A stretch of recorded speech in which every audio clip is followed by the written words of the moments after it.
Ya memang musim hujan saat ini muncul di saat pandemi COVID-19 ya Kak. Bener banget nih, dan Jadi, kadang nih hujan ini kita gejalanya ada mirip. batuk, Iya. ada pilek, macam-macam gitu, dan ini setiap hari loh. Ini Bener. ntar lagi nih, kalau saya lihat langit ini ntar lagi hujan lagi nih. Iya bener banget, tapi ini kita udah banyak orang yang takut kan, gimana sih ngebedain antara ini kayaknya aku terkena COVID-19 atau flu biasa karena Iya, pancaroba. betul. Nah di samping kita sudah ada Profesor Ari. Nah Ini selamat datang dokter. Aku kalau bareng Prof ini agak ciut soalnya. Gelarnya banyak banget. Iya bener banget Kak. Iya, iya. Terakhir kita ketemu Prof di London ya waktu itu ya. acara ya. Iya benar tahun kemarin. Prof, ini ngomong-ngomong Prof, ini kalau kita lihat sekarang ini pandemi belum selesai. Iya. Musim hujan juga tiap hari. Iya, betul. Dok, ini fakta atau mitos? Iya. Memasuki musim hujan ini umumnya imunitas tubuh menurun. Ini fakta atau mitos, Ya, Dok? fakta. Fakta. Nah, jadi saya mesti bilang bahwa terjadinya infeksi itu ada 3 hal. Pertama adalah daya tahan tubuh turun, Oke. kemudian jumlah virus, kemudian yang ketiga lingkungan, faktor Oke. lingkungan. Nah, sekarang kita bicara yang pertama ini. Yang pertama adalah daya tahan tubuh turun. Apa sih yang mempengaruhi daya tahan tubuh turun? Nah, daya tahan tubuh turun ini pertama kita bicara soal konsumsi makanan yang bergizi. Betul. Kemudian bicara soal tidur kita yang kurang. Kemudian kita bicara soal stres. Nah, yang tadi yang saya bilang lingkungan. Nah, sekarang ini kan tadi Iya. panas, tahu-tahu dingin. Nah, ini terus terang saja cuaca yang berubah-ubah ini akan mempengaruhi daya tahan tubuh kita. Kenapa? Karena kita kan tidak siap. Walaupun bagaimana kan tubuh kita ini kan punya termostat untuk tubuh kita ini. Yes. Jadi kalau sewaktu-waktu ini panas, kemudian dingin, nah ini akan mempengaruhi daya tahan tubuh kita tadi. Jadi mempengaruhi kerja betul. tubuh ya, Dok, Nah, ya? itu Ya. akan mempengaruhi daya tahan tubuh. Jadi di mana-mana yang namanya pancaroba itu bisa berbagai hal macam terjadi. Satu lagi misalnya orang yang biasanya alergi, batuk pilek misalnya atau karena alergi karena udara dingin nih. Nah, tiba-tiba dia jadi timbul kan alerginya, akhirnya juga itu juga bisa mempengaruhi daya tahan tubuh. Jadi jelas kondisi sekarang ini kondisi yang tidak kondusif nih. Kalau kita tidak siap-siap untuk menghadapi ini gitu. Oke, nah benar banget nih dok. Ini ngomongin soal daya tahan tubuh kan. Betul. Otomatis kalau imunitas kita turun, daya tahan kita turun, itu lebih gampang dong terkena virus, apalagi virus COVID-19 Ya. saat ini gitu. Ya, tadi kembali lagi tadi. Prinsipnya daya tahan tubuh kita itu tadi. Makanya kita tidur mesti cukup. Nah, lebih banyak nih makan sayur dan buah, ya, kemudian tidak stres. Ya, tentu bicara soal stres yang mesti kita bilang nih, jangan dikit-dikit takut, dikit-dikit. Iya. Nah, itu tadi tuh pengaruh juga tuh bicara soal Pengaruh, stres. betul. Gitu kan. Kemudian tadi tuh bicara soal tadi faktor virusnya. Nah, kita kan masih tinggi nih angka di kita, ya kan. betul. Kemudian beberapa positive rate-nya itu ada sekitar yang bilang 9, ada di beberapa kota ada yang 9%, ada yang 10%. Artinya apa? Kalau ada 10 orang, satu itu positif. Kalau kita periksa gitu loh. Nah, artinya apa? Ya kita belum tahu di depan kita ini dia terinfeksi atau tidak. Sehingga itu tadi nih, kalau kita tidak siap dengan kondisi gini, virusnya cukup banyak, lingkungannya juga tidak mendukung. Ya kita bicara soal lingkungan seperti ini kan nanti ada hujan nggak bersih kan, laler di mana-mana misalnya kan. Prinsipnya kan ketika panas, kemudian hujan dia kan akan membawa kotoran ke sekitarnya. Udah gitu lalat lagi, makanan lagi. Jadi ini memang hal-hal yang harus diperhatikan oleh masyarakat di masa pancaroba seperti gini, yaitu tadi itu bahwa daya tahan tubuh kita bisa terganggu karena faktor-faktor tadi yang saya Nah sebutkan. gini dok, gitu. ini ngomongin fakta dan mitos lagi Iya. dok. Ini kan musim pancaroba seperti Iya. ini. Terus sakit tenggorokan, Iya. demam, Betul. batuk, pilek, ditambahin lagi dengan COVID-19, ada perubahan cuaca. Iya. Nah ini bagaimana untuk membedakannya dok, batuk pilek karena musim hujan atau pancaroba dengan COVID-19? Ya. Tapi tahan dulu dok, sesaat lagi hanya di Hidup Sehat. Terima kasih. Pemirsa, kembali lagi di Hidup Sehat. Kita lanjutin yang tadi dok. Ini bagaimana membedakan batuk pilek pada saat musim pancaroba itu karena cuaca atau itu karena COVID-19? Ya. Jadi pertama kita mesti mengenal ada istilahnya great imitator untuk Great penyakit imitator. ini. Jadi penipu ulung. Jadi pasien-pasien dengan COVID itu bisa datang dengan apa aja tadi. Ya. Bisa dengan demam saja, bisa dengan batuk, bisa dengan pilek, bisa dengan diare, bisa dengan nyeri perut gitu ya, bisa dengan pegel-pegel, bisa dengan lemes-lemes gitu. Jadi kembali ke pertanyaan tadi, kira-kira Ya. bagaimana nih kita mengidentifikasinya? Oke, pertama kita mesti lihat bahwa batuk pileknya itu bukan batuk pilek yang biasa. Misalnya maksudnya apa? Misalnya dia dengan demam tinggi. Iya. Ya kan dengan demam tinggi. Demamnya 37,5 ke atas, Ini nggak biasa 38. Nah, berarti. nggak biasa.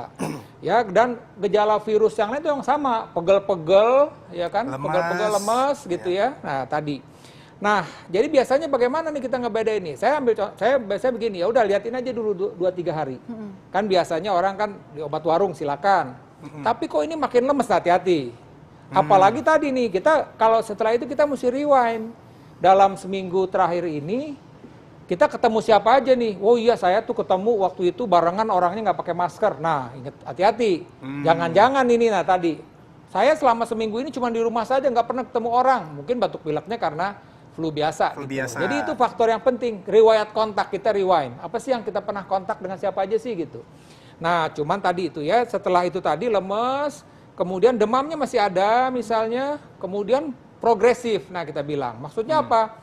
Kok batuknya makin sering, kemudian pileknya tuh tambah lagi gejala lain, sakit tenggorokan misalnya. Nah, kalau ini udah beberapa gejala, apalagi tadi misalnya anosmia, dia nggak bisa penciumannya hilang. Penciumannya hilang. Nah, itu Ini udah khas kita banget bilang, nih. nah udah khas Iya. banget. Jadi jangan sampai, kadang-kadang kan ada anjuran, udah nunggu sesak napas. Jangan, kalau udah sesak napas itu udah berat. Betul dok, ini kadang gini, kadang yang kita kalau di orang medis itu biasa bilang ada namanya viral load. Ya, Ini kan betul. semakin dibiarkan viral load ini akan semakin banyak di Ya, dalam tubuh. betul. Jadi itu tidak perlu menunggu gejala dulu dok. Ya. Benar. Gejala, apalagi kalau gejala berat jangan sampai ya amit-amit ya menunggu Betul. sesak nafas yang tadi. Bahkan ini ya, Dokter Rizal. Jadi bahkan ada satu riset, justru virus tinggi itu malah 1 hari sebelum gejala timbul.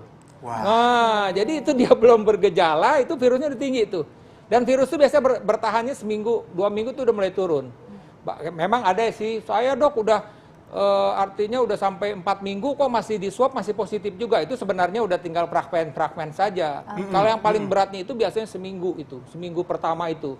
1 hari sebelum bergejala sampai 1 minggu. Makanya kan bedain mau diperiksa dengan rapid test yang antibodinya atau dengan Betul. swab. Kalau Iya. antibody itu antibodinya mungkin masih negatif belum muncul, tapi kalau di swab bisa positif gitu loh. Iya, jadi sebenarnya paling disarankan itu di swab pada saat kita merasa bahwa pertama kita ada riwayat kontak apalagi. Ya, betul. Tuh gejala tuh. Ah, betul. Kemudian Gitu. gejala. Cuman tadi sekali lagi yang penting ya kalau ke dokter biasanya kita cek darahnya deh. Betul, dan apalagi ini Darahnya udah bisa mengarah tuh. betul, dan apalagi ini kan sekarang ini orang malah makin kesini tidak mematuhi protokol kesehatan dan Benar. merasa bahwa oh saya batuk pilek gara-gara hujan. Nah. Ini hati-hati loh karena protokol kesehatan ini tetap penting. Betul. Karena dulu dok, Iya. dulu kan masih di awal-awal kan orang menjaga banget. Iya. Kasus sudah tinggi malah Iya, Nggak sekarang menjaga. mungkin orang udah bosan gitu loh. Tapi mestinya bosannya tetap protokol kesehatan dijaga tadi. Betul. Ya tetap mungkin pakai masker, jaga jarak ya.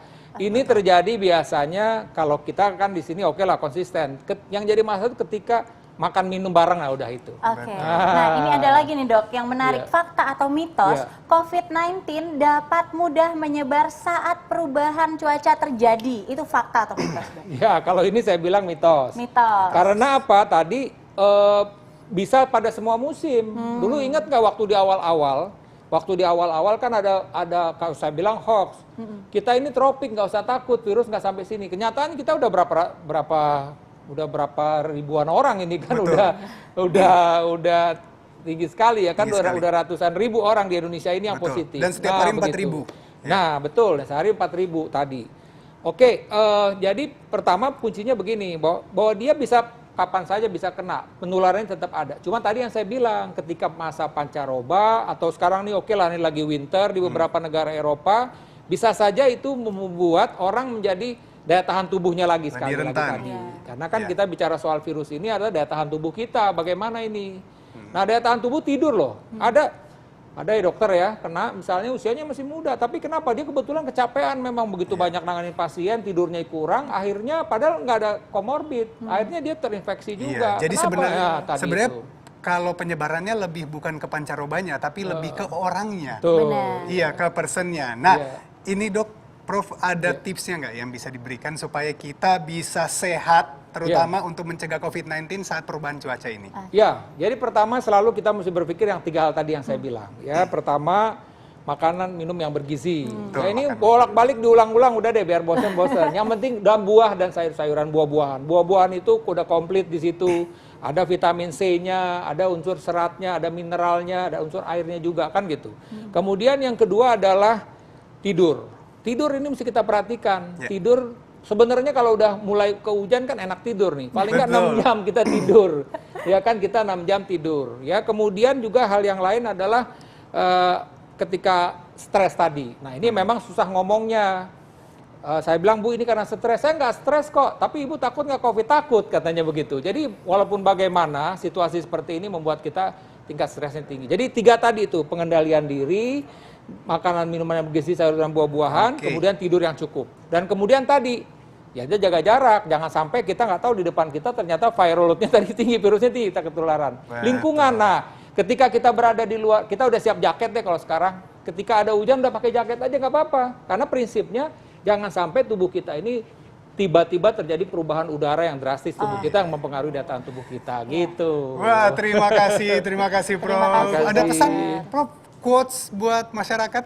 Ya, jadi saya sampaikan pada kesempatan ini bahwa flu biasa itu beda dengan flu COVID. Jadi tetap kita mesti hati-hati, tapi tetap juga jangan terlalu cemas. Ya, yang penting Nah, tadi pesan-pesan tadi harus tetap dilaksanakan. patuhi protokol. Terima kasih Terima Prof. kasih, Terima kasih. Prof. Ya pemirsa, tidak terasa sudah di penghujung acara. Jangan lupa untuk saksikan terus Hidup Sehat dari jam 1 sampai jam 2 siang, dari Senin sampai dengan Jumat hanya di TV One.